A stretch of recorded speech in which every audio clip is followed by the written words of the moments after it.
Both you? And Levi, okay. All right, so stand up, stand up. Okay, so we are gonna do a little contest really quick. I'm gonna play a movie trailer on the screen, okay? And it's gonna be a race between the two of you who can guess this movie, okay? Now only the two of you can guess, and just shout it out when you guess. And by the way, this movie is from the 80s, so good luck. All right, Tim, go ahead. Today, the Soviet Union has officially entered professional boxing.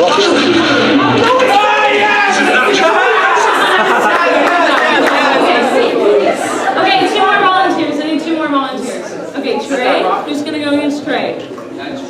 All right, you. Okay. Good luck. All right. So first one. This is also a movie from the 80s. Okay. Go ahead. Minions. Sit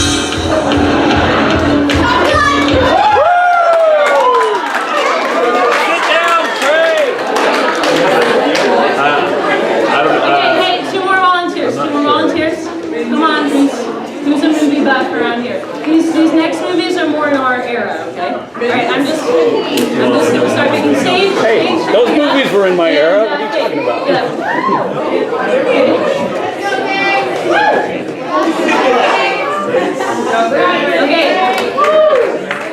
Okay, so ready?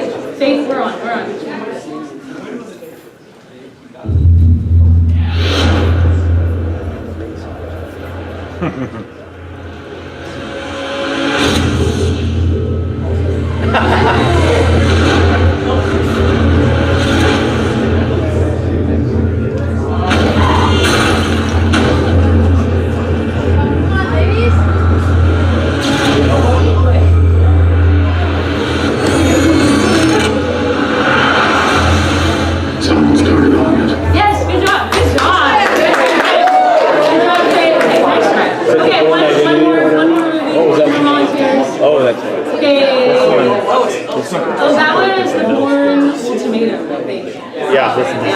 Okay, Max, I'm going to get you. You're going to guess. And AJ, get up. Bring it on, big man. All right.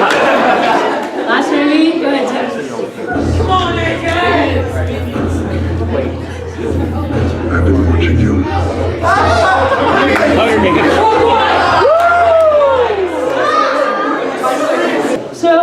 So those first two movies, Rocky and Top Gun, how many of you guys have seen those movies? Those are from the 80s, right? I haven't watched it. Okay. Those are from the 80s? Okay. Who's seen those two movies? Okay, what was the attitude towards the government, their American government, in those movies? What was the attitude towards the government? Anyone know? I love the government. That's what it is. Yeah, exactly. Good job. Yeah. So they were very patriotic in those movies, right? They wanted to beat the Russians. Now, Ronald Reagan, what was the attitude towards the government in the second set of movies, Hunger Games and The Bourne Identity? What was the attitude? Yeah. So here we have these movies. Hey, listen up. We have these movies in the 80s where they were very patriotic. They reflected the tone of the society in America, right? They were patriotic. They loved America. We wanted to beat the Russians, okay? And then now we're in a time period where our movies, Tanner, our movies, okay, are more dystopian, is what they're called, okay? They're movies that they think that the government is out to get them. The government is watching them. We're trying to rebel against the government. And so movies actually reflect the tone of the society, okay? And I was looking at this statistic the other day that said only 20% of Americans actually have a positive view of government right now. Okay, and so tonight in Romans 13, I'm going to talk about how we as believers need to respond to government, okay? So I'm going to talk about four things. I'm going to talk about, is government a good or bad thing? I'm going to talk about what do we do when a really bad dude gets in charge, okay? I'm going to talk about, does God accomplish His will through government? And what practically should be our response to government. And specifically, we're in America, so we're going to talk about the American government, okay? So, a little bit of background. When Paul was writing this, there's this guy who was in charge, and his name was Emperor Nero, okay? Here's Nero right here. Who's heard of Roman Emperor Nero? Yeah, some of you. Okay. This guy was a terrible, terrible ruler, okay? He was so corrupt, so bad. He got suspicious of his own mother. He thought she was going to be a threat to his kingdom. So he killed her, okay? He put her on a boat and had his soldiers sink the boat, killed her. He got really angry with his first wife because she wasn't bearing children for him. And so he strangled her to death. Okay, and his second wife, he got in some sort of dispute with her, and he kicked her to death and killed her and the child that she was pregnant with, okay? So this is the Roman ruler that Paul is talking about in this passage, okay? Not only that, but Emperor Nero, he persecuted Christians, he lit Christians on fire, he fed Christians to dogs, okay? But listen what Paul says in this passage. He says this. He says, hey, everyone must submit to the governing authorities. For all authority comes from God, and those in positions of authority have been placed there by God. So anyone who rebels against authority is rebelling against what God has instituted, and they will be punished. For the authorities don't strike fear in people who are doing right, but in those who do wrong. Would you like to live without the fear of authorities? Then do what's right, and they'll honor you. The authorities are God's servants, sent for your good. But if you're doing wrong, of course you should be afraid, for they have the power to punish you. They're God's servants sent for the very purpose of punishing those who do what is wrong. So you must submit to them, not only to avoid punishment, but also to keep a clear conscience. Pay your taxes too for these same reasons. For government workers need to be paid. They're serving God in what they do. Give to everyone what you owe them. Pay your taxes and government fees to those who collect them, and give respect and honor to those who are in authority. Okay, so first question, is government a good or bad thing? So this passage is saying God has instituted government. So government is a good thing in our lives. Now, can government become corrupt and bad? Well, of course, because anything humans get involved with, we're imperfect beings, okay? So governments can turn corrupt, but God here is saying that government is good because He has established it. So now, let's talk about the American government just for a small snippet, okay? So we have a ton of rights here in America, and if you just think about how good we actually have it here in America, it'll just blow your mind. I decided that I was going to print out all the American rights that we have, and I printed them out, and I was going to read them to you, but 52 pages later, okay, I realized that would take forever, but I'm just going to read some of these to you. We have equality rights, gender rights, disability rights, freedom of religion, expression, freedom of movement, associations, labor rights, healthcare rights, justice system rights, war rights, unethical human experimentation in the United States, restrictive rights. Okay, so we have a ton of rights. If you want to read these afterwards, you can. But look at this map real quick of the world. Okay, we are the blue country, and this map splits us up into 4 different quadrants, okay? So we're the blue country with Australia. We are one of the most free countries in the whole wide world. Next, you have the green countries that are a little less free, orange countries that are even less free, and then red countries. You have like Africa, South America, and then you have gray countries, which are really hard to see, but North Korea is gray, and then I think Pakistan and Syria and Saudi Arabia are gray. Look at that. What color are we?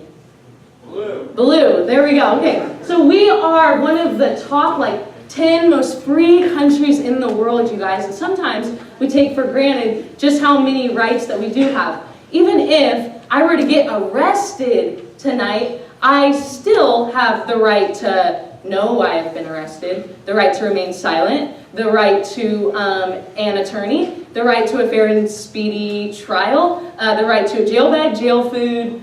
You know, I have the right to so many things, even when I get in trouble, okay? So, first thing I want to clarify is that government gives us all kinds of rights in this country, and we should be thankful for them. Thirdly, government protects us, okay? When, let's just say I'm in Africa and I find myself in a ton of danger, I'm kind of screwed, but If I'm here in America, find myself in a ton of danger, I call 911, I have firefighters, EMT, police officers that will probably be there within the hour, okay? And that's why we pay taxes, you guys. That's why we pay taxes, so that we have services like those, okay? Not a luxury at all that other countries have. So, God has established government. Government provides rights for us. Government protects us. Fourth thing is government provides order in our lives. Very, very good order, okay? There's some countries in the world that don't have government at all, okay? And they're called anarchist societies. And those are governments that are ruled by the people. It's funny when people say, "Oh, I don't want government in my life, like at all." And like to think, like societies that don't have government in their lives, it's people rule, okay? So people decide how they're gonna retaliate against someone else who wrongs them. So there are these societies of a bunch of different people having retaliation and revenge on people who wrong them. And those are crazy societies in the world that actually, still there's countries that are anarchist societies, and they're full of perpetual warfare, civil warfare, gang warfare, and they're super violent countries because everyone is having revenge on people without like a government justice system to do it for them, okay?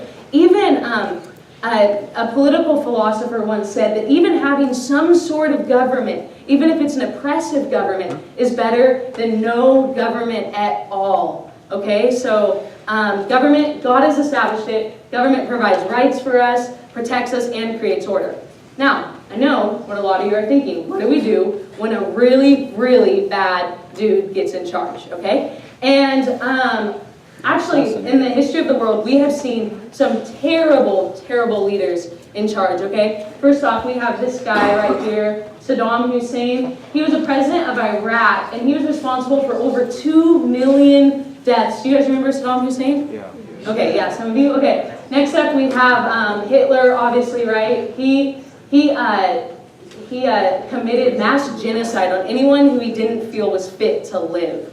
Okay, he murdered Christians, women, gypsies, Jews, the physically disabled, the mentally disabled, anyone who was impaired in any way. He just wiped them all out. Okay. I just have to say, after seeing these two guys, I start to get real thankful real fast for some of the presidents that we've had, okay? Because not all of them have been perfect, but none of them have carried out mass genocide on anyone, okay? None of them have murdered their mom, as far as we know. None of them have murdered their second or their first wife, okay? So, next up, we have this guy, Joseph Stalin. He is responsible for 23 million murders. He carried out something called the Great Purge, where he wiped out and killed everyone that like opposed his government. And then this guy, probably the most evil dictator to ever live, is Mao Zedong. He ruled in China in the 1950s, and yeah, terrible, terrible guy. Probably the most evil dictator to ever live. 78 million people. That's how many people are in Oregon, Washington, California, and Texas combined. Okay, 78 million people, okay? So, there's a lot of bad rulers that get in charge. This passage is saying they're God's servants, okay? That blows my mind. That's super weird, okay? But check out this story right here. So, there's a really bad leader in the Bible also. His name was Pharaoh. And he carried out mass genocide on babies, okay? Babies. He killed hundreds and thousands of babies. Like, how low can you go? All right? He was not a godly leader. Egypt did not honor God. They weren't a godly society. They didn't worship God at all. Yet this is what God says about Pharaoh.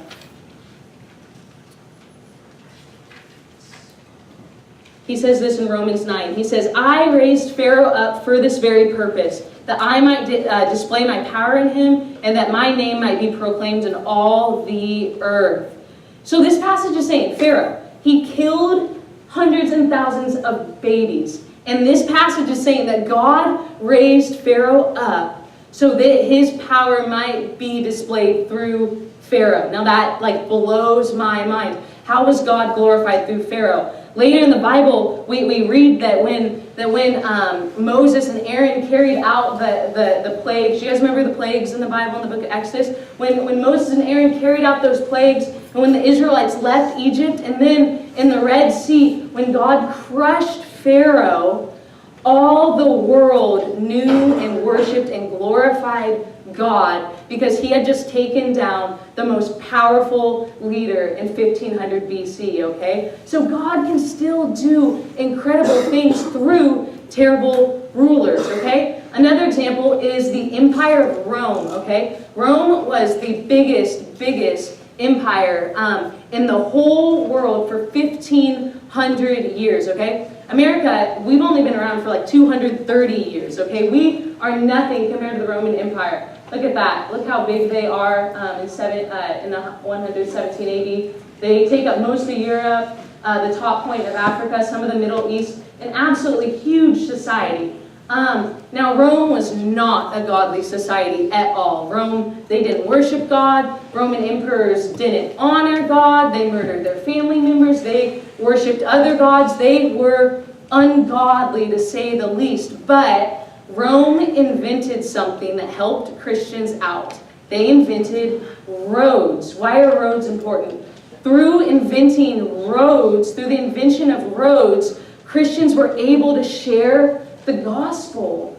Okay, not only that, but Rome invented, they were one of the first societies that had peaceful civilizations. So history teaches us that the gospel would penetrate all those cultural hubs and just penetrate those hubs and then get spread out on the roads, okay? And so here's the thing. Sometimes we see a really godly society or a really ungodly society or a really ungodly leader. It's easy for us to freak out and get really worried, but you guys, God, he has the big picture. All we see is the small picture, a really bad leader, a really bad society. But God, he's outside of time.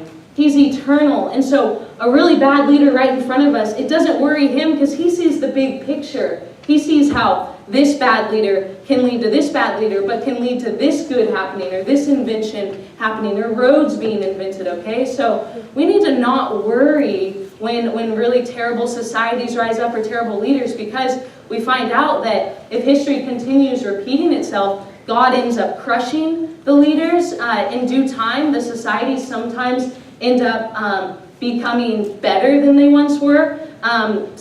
People sometimes turn on ungodly civilizations. So like Julius Caesar, he was another Roman emperor. His council all turned on him, and he was assassinated by his own people. Hitler committed suicide, okay, because he knew people were coming to kill him. Okay, Stalin was poisoned to death, okay? And so we need to remember that if history continues repeating itself, that rulers are going to eat it in some way, okay? So I know what you guys are thinking. When is it okay to disobey the government? When is it okay to disobey the government? Anyone have any ideas when it's okay to disobey the government? Yes. Good job. Good job. You read that. Okay, cool. Okay, so yeah, like what Pio said, you guys, the Bible is super clear that when the government tells us to do something that would dishonor God's word, and if we were to do what the government said, it would mean disobeying God, then we're called to rebel against government. And the Bible has so many stories about this. In Acts chapter 5, Peter and the apostles, they get arrested for preaching the gospel, and the government, they arrest them, and they're like, hey, don't preach the gospel anymore. And Peter and Paul are like, we're gonna preach the gospel. Like, that's a command from the Bible, a total disobedience of authority, okay? Another story, Daniel chapter 3, Daniel and his friends are told, hey, don't bow down to God, bow down to the statue, and they're caught not bowing down to the statue because they know that the Bible teaches only worship God, okay? Total disobedience to authority, but they weren't going to bow down to that statue, okay? Another story in the book of Daniel, Daniel is told not to pray to God. He's told to pray to King Darius, and instead of praying to King Darius, Daniel kneels down in front of his window, opens up the window in front of the whole city, and prays to God. Okay? Total rebellion of authority. Another example in the Old Testament, Pharaoh, he asks for all the babies to be murdered, super sad. There's these Hebrew midwives that choose not to murder the babies, and they rescue the babies, and yeah, that's a total disobedience of authority also. The wise men, in the book of Matthew, King Herod tells the wise men, hey, when you go and find baby Jesus, come back to me and tell me where baby Jesus is so that I can worship him. But King Herod really wanted to kill baby Jesus, and instead the wise men, they don't go back to Herod and tell Herod where baby Jesus is. They hightailed it in a different direction. So these are so many examples in the Bible of characters. They honor the government, they respect the government, but they know the Word of God, and they know that they're not going to worship to another God, they're not going to pray to another God, they're not going to murder babies, they're not going to participate in that, because they know the Word of God, and they know when they need to respond to their heavenly authority before their earthly authority, okay? Another, we have examples in history of people doing this. Do you guys know who this guy is? Anyone? Yeah, good job, Miles. This is Dietrich Bonhoeffer. He was a German pastor when Hitler was murdering millions and millions of Jews. And he realized, hey, this is not what God wants for the history of the world. And so he decides to develop an assassination plot to kill Hitler. Okay, and sadly, his plot gets uncovered and he gets executed. But he's a hero because he stood up against Hitler. Okay, check out this map right here. This is a map of some of the most unsafe places in the world to be believers, and we could be praying for a lot of our brothers and sisters all over the world that have governments that tell them to their laws are against what the Bible teaches. Okay, so we have like North Korea in red, same with Syria, Saudi Arabia.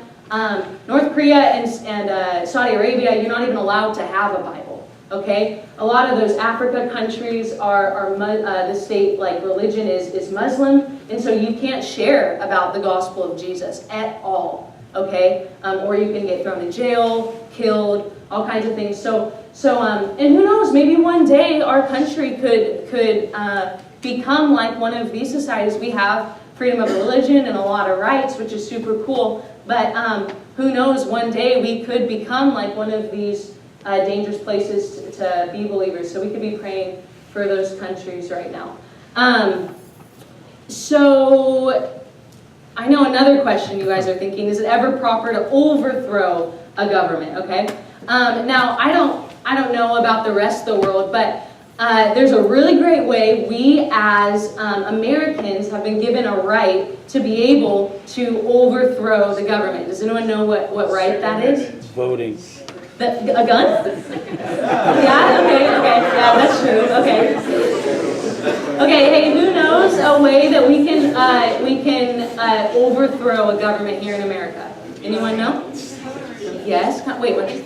Impeach, okay. I'm thinking of something a little more simple. It starts with a V. Vote. Yes, okay, yeah. Impeach is, no, that's good too. I like that. I like okay. peaches. So hey, you guys, so we here in America, we live in a democracy.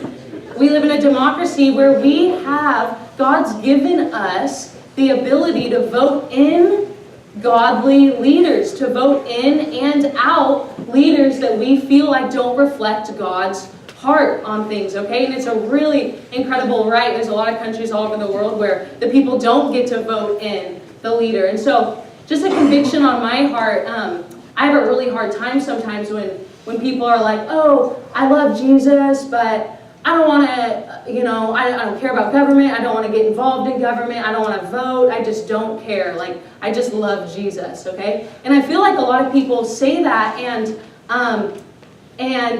like a huge like attitude of apathy towards our government. But what's crazy is God accomplishes incredible things through government. And like I said earlier, we have the power to vote in and out really godly leaders. that can make laws and lead our country based on biblical convictions, biblical priorities. Now, there's some people who choose not to vote.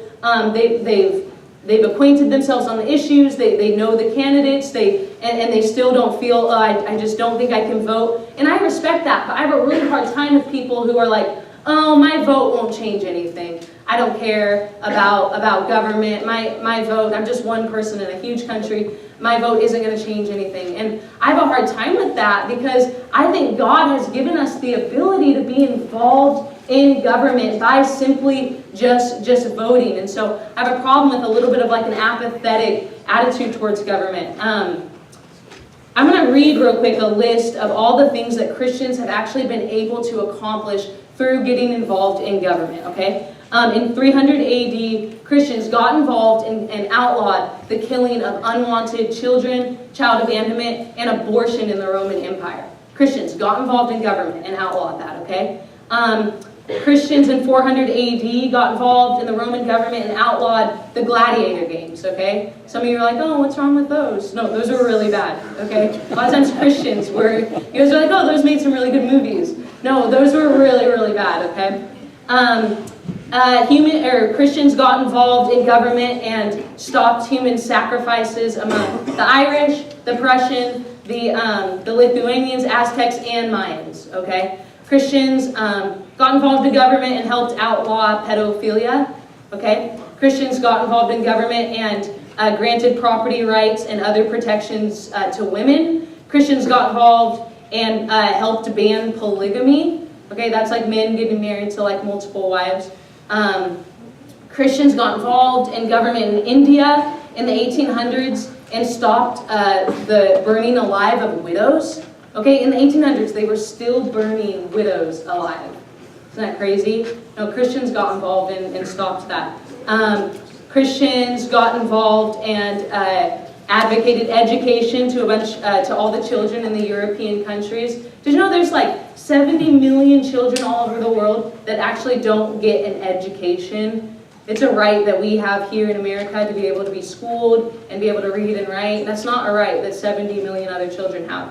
And Christians fought for the abolition of slavery in Rome, Ireland, most of Europe, and the United States. Okay, so it's Christians who helped end slavery in our country. Can you imagine how cool that would be to say, hey, I got involved and helped end slavery, one of our country's like biggest mistakes.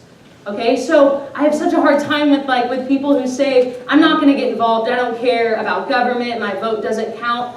Like, these are some really incredible things that Christians were able to do in government, okay? So, we overthrow a government, we overthrow a leader maybe that we don't like by voting in a better leader, okay?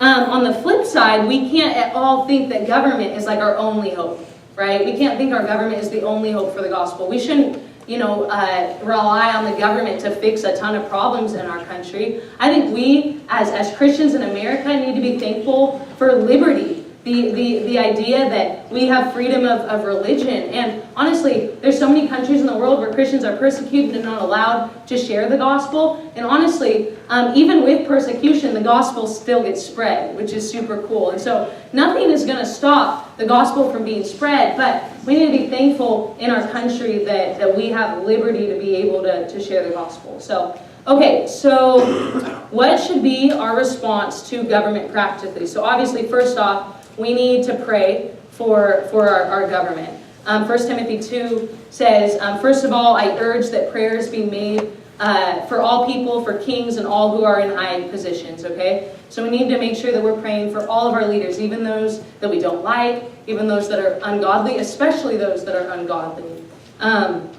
Secondly, like I said, I know you guys are kind of too young to vote right now, but when you get of age, I think voting, getting involved, being well acquainted on the issues is really important. I love this verse out of Jeremiah 29. It says, seek the welfare of the city where I've sent you into exile and pray to the Lord on its behalf, for in its welfare you will find welfare. Third thing is be a good citizen. Christians should be like the best citizens in society, okay? Not only being a good citizen, but being a good student, not cheating on tests, not texting and driving. Christians shouldn't be the ones getting in trouble for not paying our taxes, right? We need to be the best examples of this. And lastly, we got to read the Word and just know what God says about our culture, okay? What's that verse? Yeah, so 1 Peter 3:15 says, sanctify Christ in your hearts. Always be prepared to give an answer to everyone that asks you to give an account for the hope you have. So just this idea of we got to acquaint ourselves with the Word of God so that we know how to respond to really bad government sometimes, okay? And then Psalm 33, I love this. It says, blessed is the nation whose God is the Lord. So this idea that it's important for us to vote in leaders who reflect God's heart on things, okay? So we're going to end tonight by actually praying for our leaders. Who's the first leader that we should be praying for? Trump, that's right. Okay, good job. And our vice president. Now, who knows who this lady right here is? Yeah, she's our governor of Oregon. She could use a lot of prayer. And then, hey, everyone could use a lot of prayer. That wasn't any sort of, okay, anyways. Okay, so, hey, Trump could use a lot of prayer too, okay? Let's be honest. Okay, so, and then we have two representatives. You guys know who these guys are? Right here. This is Dwayne and Carl. They're two state representatives in the state of Oregon, and they actually go to our church, you guys. Super cool that these two leaders, they love God, and they're trying super hard to pass bills and create systems and programs that would be good for Oregon, okay? So we're going to pray for these leaders. Now, really quick, I'm going to actually call one of these leaders really quick. I'm going to FaceTime him. Yeah, it's Trump, yeah. Okay, so I am going to pray, and then I'm going to call him once more, okay? Because I just feel like the fourth time is a charm. And I'm just going to leave my phone on loud. Okay, so I'm going to have 4 different people get up and pray. Who's going to pray for Trump? Come on. Okay, Theo, you're going to pray for Trump. Hold that. Who is going to pray for Vice President Pence? Who's going to pray for Theo? No one wants to pray for Pence. Okay, all right. Okay. Who's going to pray for our governor? Okay, thanks, Levi. And who's going to pray for our 2 state representatives right there? Well, if you can skip Dwayne. Yeah, I know. Sierra, thank you so much. Perfect. Okay. Okay, so Pio, you'll start us off. When you're done, you're going to pray. And then Levi, and then Sierra, okay? And if Dwayne calls during the prayer, we're going to interrupt your prayer and answer it, okay? All right. That would be so cool. I know. Okay, nice and loud. Go ahead. Alright. Dear Lord, I want to start off by saying thank you for this day and thank you for CAD just allowing everybody to be here. And I want to pray for Trump, our president, that he's making smart choices in the way that he's influencing our country, whether it be making new laws and just the way that he influences people throughout the day. Please let him stop tweeting. It's really an issue. Just let him watch his mouth and be able to glorify you. I don't know if he's a Christian or not, but I just hope that he glorifies you through his work, and if not, that we use him as an example of what not to do, and just that everybody can learn from him.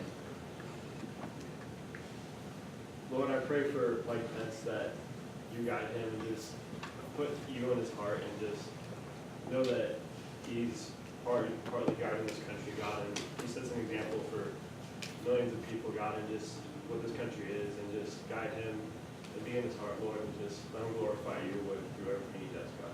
Okay, sorry, 1 second. You guys, say hi to Dwayne. They're a friendly group, okay? All right, so Dwayne, we want to know how we can pray for you as a leader and a state representative in Oregon. And yeah, okay, go for it. Excellent.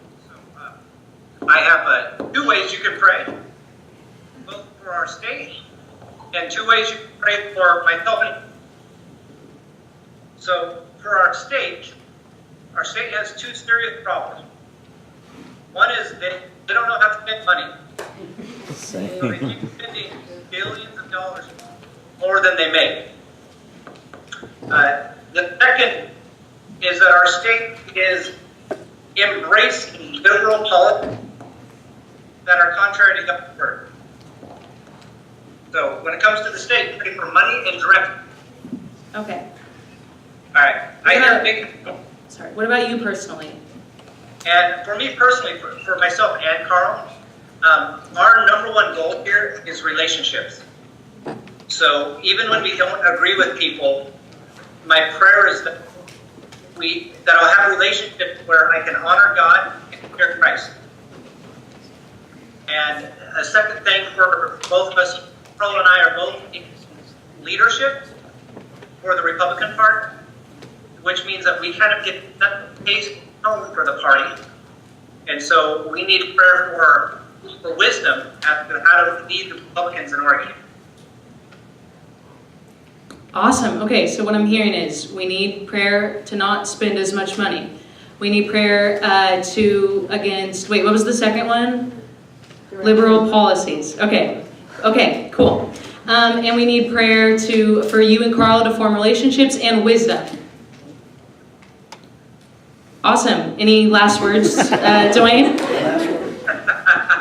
Awesome. You know, I have to take a moment and when you think of Romans 13, you know, in that day and age, they did not get to choose their government. And they were supposed to obey it anyway. The cool thing about living in America is that we actually get to decide who our government is and what rules they make. So pray a lot and get involved. Awesome. Everyone say thanks to Dwayne. You're awesome. I owe ya. Thanks. Okay. All right. You were in the middle of praying. Was it you? Okay. And then Sierra, when you pray, remember the 4 things? Yeah, and you want me to, Yeah, sure. Okay, go ahead, Levi. Lord, I pray for our governor, Lord, that she makes the right decision, Lord, and that she hasn't been making the right decisions, Lord, but I know that these decisions will end up good, Lord, and I pray that she will help us in the future, Lord. Lord, I just thank you for the representatives that we have for Oregon and for all of us. I thank you for letting you be in their hearts and their minds, Lord, and having their views set towards you. And I just pray that you would help this state with relationship and not embracing liberal problems or something like that. And then I pray for them that you would give them strength and leadership, that they would be able to have confidence in you and know that they're doing the right thing and everything that they do, and that they would just have some sort of comfort knowing that you're leading them and that they're doing something wonderful for all of us. And then I just pray that you would help them build relationships with everybody and maybe bring us all closer as a community and as a state and as a country, Lord. And I just pray that you would just give them comfort and give us all good decisions and stuff, and that you would just help us all as a whole. In Jesus' name, amen. Amen. Okay, you guys are all super.